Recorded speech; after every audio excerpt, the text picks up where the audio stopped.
Steve, Lauren, the nearly $30 billion spending plan touches on everything from health care to education to income taxes as Republicans utilizing their supermajority status in both chambers announced an agreement on a state budget.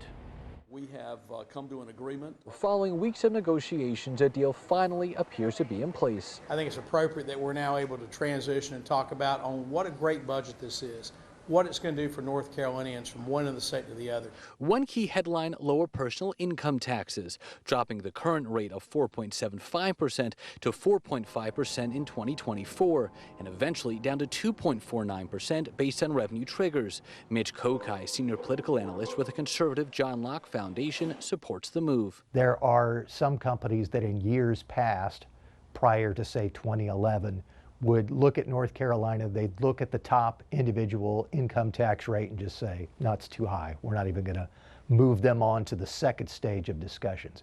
We're now at a point where our individual income tax rate is very competitive. However, Alexandra Sirota, executive director of the nonprofit NC Budget and Tax Center, says those cuts will more greatly impact higher earners, a byproduct of the state's flat income tax rate. Reducing income taxes doesn't address the underlying issues because so many families pay the majority of their taxes through the sales tax.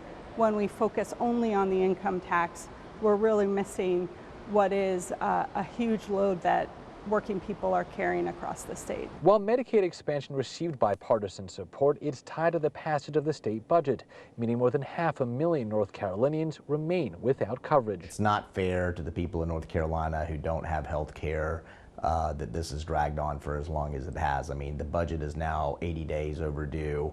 That means it's 80 days overdue in providing health care to families that don't have health care coverage. And I think in many instances we're looking at literally putting people's lives at stake.